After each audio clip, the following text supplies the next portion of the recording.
السلام علیکم پیارے بیٹے ارمغان، زندگی میں پہلا خط لکھ رہا ہوں تمہیں۔ تم بڑے ہو گئے ہو، 9 سال کے ہونے والے ہو۔ تقریباً ستمبر کا مہینہ تھا، سن 2013 تھا جب تم پیدا ہوئے تھے۔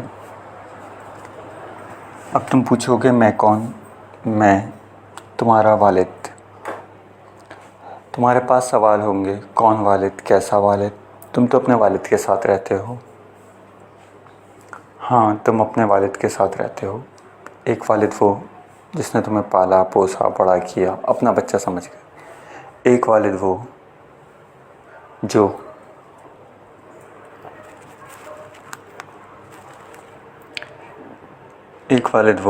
جس نے تمہیں پیدا کیا۔ بات اتنی آسان بھی نہیں ہے اور کوئی اتنی مشکل بھی نہیں۔ ہمارے جیسے سماج میں ہمیں چھپانا پڑتا ہے۔ رشتے کچی ڈور کی طرح ہوتے ہیں، پائیداری نہیں ہوتی۔ تمہاری ماں مہرین میری دوست تھی اس وقت سے جب وہ فقط 17 برس کی تھی اور میں 19 کا۔ ہماری دوستی کو یوں تو کئی سال ہو گئے تھے۔ اس کی شادی ہو گئی تھی، ہم ملے نہیں تھے۔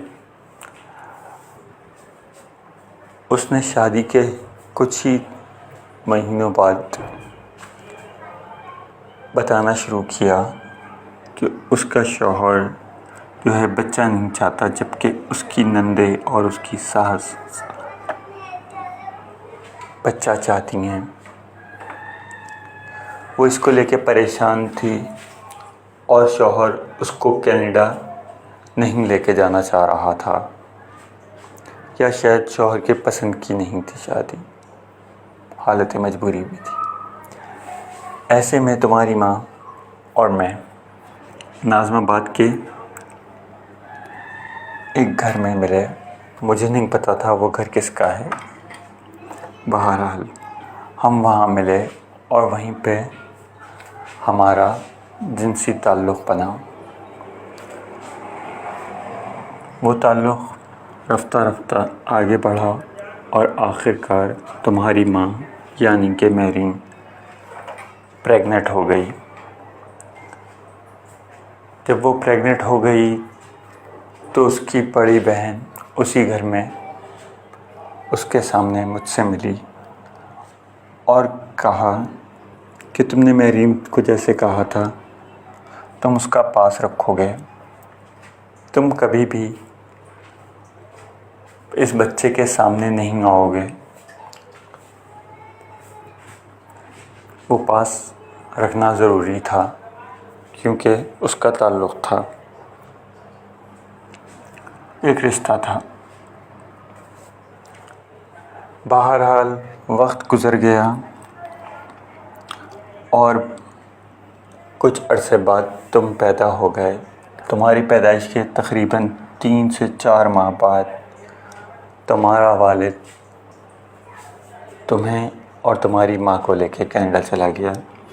اس کے بعد میرا اور تمہاری ماں کا کوئی رابطہ نہیں رہا۔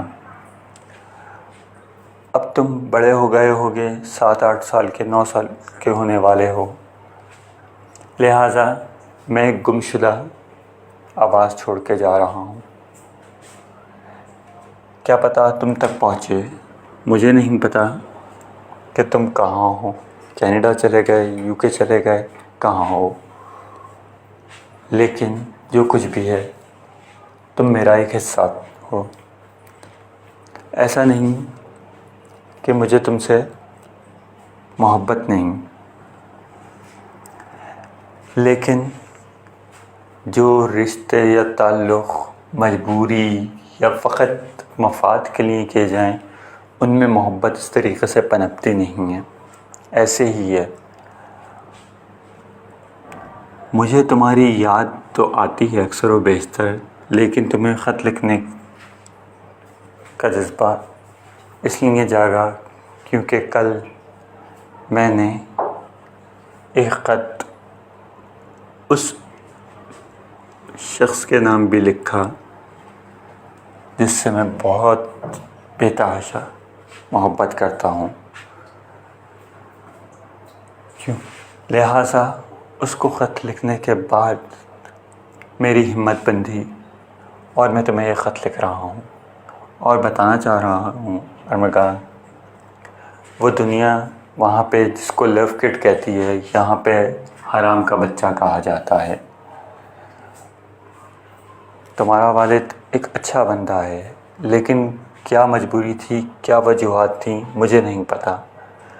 دوستوں سے ان کی مجبوریاں زیادہ ڈسکس کر کے ان کو پریشان نہیں کیا جاتا، ان کو تنگ نہیں کیا جاتا.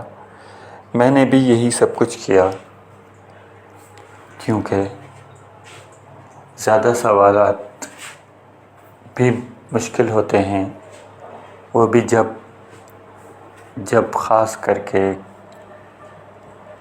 عورت سسرال میں ہو اور اس کا شوہر باہر ہو تو اس کے لیے زندگی اور کٹھن ہو جاتی ہے. میرا تمہارا تعلق یا کبھی ہمارا سامنا ہو میں پہچان سکوں گا یا نہیں، میں دعویٰ نہیں کرتا، لیکن مہرین مجھے پہچان لے گی مجھے نہیں معلوم. کچھ بھی نہیں کہا جا سکتا.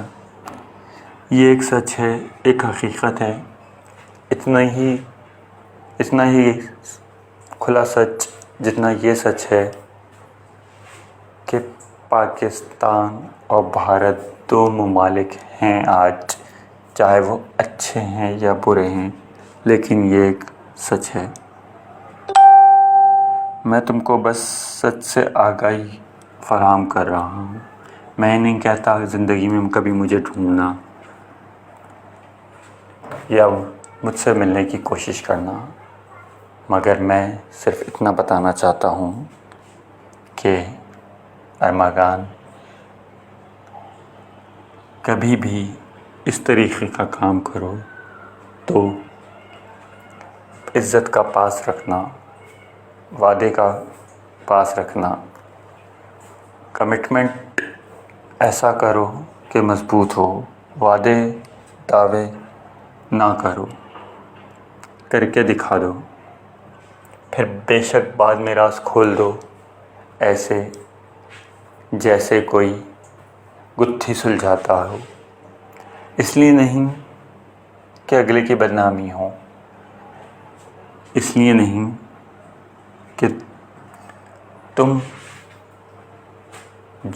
سچے ثابت ہو، فقط اس لیے کہ راز کو کھل جانا چاہیے. جو بھی راز ہو، یک طرفہ ہی صحیح، ایک کونے میں ہی صحیح، لیکن سچ لازم ہے. بس یہی سچ بتانا تھا. اپنا خیال رکھنا، جہاں بھی رہو خوش رہو. خوش رہنا بھی ایک سزا ہے ویسے، لہٰذا جہاں رہو اپنے حساب سے جیو اور زندگی کو خوب جیو. تمہارا شبھ چنتک محسن علی.